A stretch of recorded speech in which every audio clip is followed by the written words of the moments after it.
யாரிடம்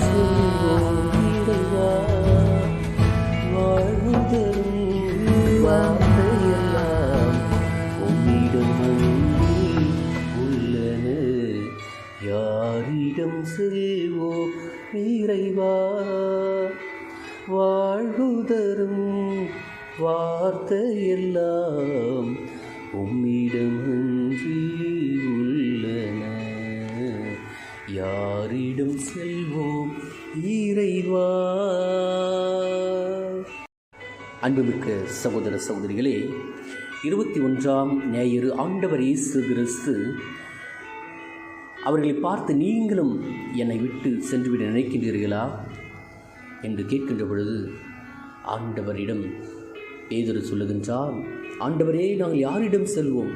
நீரை வாழ்வு தரும் வார்த்தை உம்மிடம்தானே உள்ளது என்று தம்முடைய விசுவாசத்தை அறிக்கின்றார். அன்புமிக்கவர்களே, அந்த சூழ்நிலையிலே ஆண்டவரை விட்டு அகலுகின்ற, விட்டு செல்கின்ற நிலையை பார்க்கின்றோம். ஏனென்றால் ஆண்டவருடைய படிப்பினைகள், மதிப்பீடுகள் உன்னதமானதாக இருந்தது. மற்ற சமூகத்திற்கு மாற்றாக இருந்தது. அவர்களை உயர்த்துகின்ற நிலையிலே ஆண்டவரிடம், விண்ணக தந்தையிடம் அழைத்து செல்கின்ற வகையில் இருக்கிறது. ஆகவே ஆண்டவரிடம் வருகிற ஒவ்வொரு வார்த்தையும் நமக்கு வாழ்வளிக்கிறது. ஆகவே தான் ஆண்டவர் என்னிடம் மூலமாக, என் மூலமாக விண்ணக தந்தையை நீங்கள் அடைய முடியும் என்று சொல்லுகின்றார். ஆகவே நாமும் ஆண்டவரிடம் முழுமையாக சரணடைவோம், நம்பிக்கை கொள்வோம், ஆண்டவரை, விண்ணக தந்தையை சென்றடைவோம். இன்றைய இறைவாக்கு வழிபாடு 3 வகையாக நடைபெறுகிறது. முதலிலே இறைவனுக்கு உகந்த பிரமாணிக்கமான வாழ்க்கை, 2வது திருச்சபைக்கும் திரு அவைக்கும் பிரமாணிக்கமான நம்பிக்கையான ஒரு வாழ்க்கை, 3வது நம்மோடு வாழ்ந்து கொண்டிருக்கின்ற நம்முடைய உறவுகளுக்கு, குறிப்பாக பெற்றோர்கள், மனைவி, பிள்ளை, கணவனுக்கு உகந்த ஒரு வாழ்க்கையை வாழ அழைப்பு கொடுக்கிறது. முதல் வாசகத்திலே பார்க்கின்றோம், நானும் என் வீட்டாரும் அந்த தேவனுக்கே நாங்கள் சேவை செய்வோம் என்று இறைவாக்கிய ஜோஷுவா அழகாக சொல்லுகின்றார்.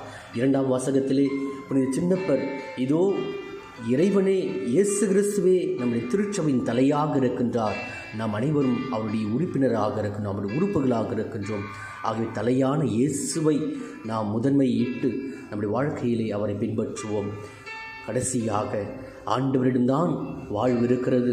ஆண்டவரே, உம்மை விட்டு நான் இங்கு செல்வேன், நீதான் எனக்கு வாழ்வை கொடுக்கின்ற, வழியை கொடுக்கின்ற, ஒளியை காட்டுகின்றீர், புதிய ஒரு பிறப்பை கொடுக்கின்ற உன்னதமான தேவன், ஒரு நிலையான நிறைவான வாழ்வை கொடுக்கின்ற தேவன் நீர் என்பதை நாங்கள் விசுவசிக்கின்றோம். ஆண்டவரை, எங்களை ஏற்றருளும், மாற்றியருளும், ஒரு வாக்கியருளும். எங்களுக்கு நீர்தான் வாழ்வின் ஊற்று என்பதை நாங்கள் அறிந்து அனுபவித்து உம்முடைய அனுபவத்தை, இறை அனுபவத்தை வேறுவருக்கு பறைசாற்றிட நடமாட நற்செய்தியாளராக வாழ வரத்தை தாரும். ಆಮೇನ್.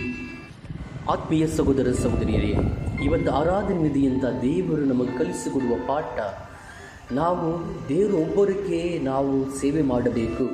ಅದರಿಂದ ನಾವು ಮೊದಲಿನ ವಾಚನದಲ್ಲಿ ನೋಡುತ್ತೇವೆ, ಪ್ರವಾದಿ ಜೋಶುವಾ, ನಾವು ನಮ್ಮ ಕುಟುಂಬದವರು ಎಲ್ಲರೂ ನಮ್ಮ ಇಸ್ರಾಯೇಲ್ ದೇವರು ಒಬ್ಬರಿಗೆ ನಾವು ಸೇವೆ ಮಾಡುತ್ತೇವೆ, ಅವರು ಜೀವಿಸುವ ದೇವರು ಎಂಬುದು ನಾವು ನಂಬುತ್ತೇವೆ ಅಂತ ಒಂದು ಕರೆಯನ್ನು ನೀಡುತ್ತಾರೆ. ಆತ್ಮೀಯರೇ, ಇವತ್ತು 2ನೇ ವಚನದಲ್ಲಿ ಸಂತ ಪೌಲರು ನಮ್ಮ ಧರ್ಮಸಭೆ ಹೇಗೆ ಇರುತ್ತೆ, ನಮ್ಮ ಸಭೆಯಲ್ಲಿ ಯೇಸು ಸ್ವಾಮಿಯೇ ತಲೆಯಾಗುತ್ತಾರೆ, ನಾವೆಲ್ಲ ಅವರನ್ನು ಭಾಗವಾಗುತ್ತೇವೆ.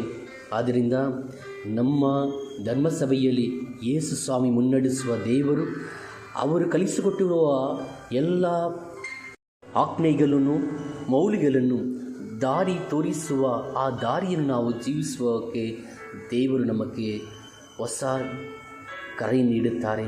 ಆತ್ಮೀಯರೇ, ಒಂದು ಕುಟುಂಬದಲ್ಲಿ ಒಂದು ತಾಯಿ ತಂದೆಯರು ಹೇಗೆ ನಂಬಿಕೆಯಾಗಿ ಜೀವಿಸಬೇಕು, ಹೇಗೆ ಮಕ್ಕಳಿಗೆ ಒಳ್ಳೆಯ ಒಂದು ದಾರಿಯನ್ನು ತೋರಿಸಬೇಕು, ಒಂದು ಉದಾಹರಣವಾಗಿ ಧರ್ಮಸಭೆಯಲ್ಲಿ ಜೀವಿಸಬೇಕಂತ ಇವತ್ತು 2ನೇ ವಾಚನ ಕರೆ ನೀಡುತ್ತಾರೆ. ಆತ್ಮೀಯರೇ, ಇವತ್ತಿನ ಶುಭ ಸಂದೇಶದಿಂದ ದೇವರು ನಮಗೆ ಕೊಡುವ ಒಂದು ಶುಭ ಸಂದೇಶ ಏನೆಂದರೆ, ಯೇಸು ಸ್ವಾಮಿ ಹೇಳುತ್ತಾರೆ, ನೀವೆಲ್ಲರೂ ಪವಿತ್ರ ಆತ್ಮದಿಂದ ತುಂಬಿದ್ದೀರಿ, ಆದ್ದರಿಂದ ನನ್ನಿಂದ ನೀವು ಸ್ವರ್ಗ ಸಾಮ್ರಾಜ್ಯ ತಂದೆಯಾದ ದೇವರ ಬಗ್ಗೆ ಹೋಗೋಕ್ಕಾಗತ್ತೆ ಎಂದ ವಿಷಯವನ್ನು ತಿಳಿಸಪಡುತ್ತಾರೆ. ಆದ್ಮೇಲೆ ಸಂತ ಪೇತ್ರನು ಯೇಸು ಸ್ವಾಮಿ ನೋಡಿ, ದೇವರೇ ನಿತ್ಯ ಜೀವ ಕೊಡುವ ವಾಕ್ಯವು ಅದಗಲು ವಾಕ್ಯ ನಿಮ್ಮಲ್ಲೇ ಇರುತ್ತೆ ದೇವರೇ, ನಾವು ಎಲ್ಲಿ ಹೋಗುವುದು? ನೀವೇ ಜೀವನ ಕೊಡುವವರು, ನಾವು ನಿತ್ಯ ಜೀವನ ಕೊಡುವ ವಾಕ್ಯ ನಿಮ್ಮಲ್ಲೇ ಇರುತ್ತೆ ಎಂದು ತಮ್ಮ ವಿಶ್ವಾಸವನ್ನು ಅವರು ತಿಳಿಯಪಡಿಸುತ್ತಾರೆ. ಆದ್ಮೇಲೆ ನಾವು ನಮ್ಮ ಜೀವನದಲ್ಲಿ ನಮ್ಮನ್ನೇ ಸಮರ್ಪಿಸೋಣ. ದೇವರಲ್ಲಿ ನಂಬಿಕೆಯಿಟ್ಟು ನಮ್ಮನ್ನೇ ಸಮರ್ಪಿಸಿ ದೇವರು ತೋರಿಸುವ ದಾರಿಯನ್ನು ಜೀವಿಸಿ ಅವರು ತೋರ್ಪಡಿಸಿರುವ ಮಾರ್ಗವನ್ನು ನಾವು ಜೀವಿಸುವಾಗ ದೇವರ ವಾಕ್ಯದನ್ನು ಓದಿ ಅದರಲ್ಲಿರುವ ವಿಷಯವನ್ನು ಕಲಿದು ಅದರಿಂದ ಸಾಕ್ಷಿಯಾಗಿ ಆ ದೇವರ ವಾಕ್ಯದಿಂದ ನಾವು ಜೀವನದಲ್ಲಿ ಜೀವಿಸಿ ಬೇರೊಬ್ಬರಿಗೆ ಸಾಕ್ಷಿಯಾಗಿ ಜೀವಿಸುವ ಒಂದು ಆಶೀರ್ವಾದವನ್ನು ನಾವು ಈ ಆರಾಧನೆಯಲ್ಲಿ ಪ್ರಾರ್ಥಿಸೋಣ. Amen. My dear friends in blood of Christ, today the 21st of this Sunday gives wonderful message that we are called, we are asked to live according to the vocation of each one's. My dear friends, as we have received the vocation to be responsibility of taking care of the family, head of the family, and also to taking care of the society and the spiritual needs to be fulfilled. My dear friends, each one have filled with the Holy Spirit by the baptism. Are we living according to the call of Jesus?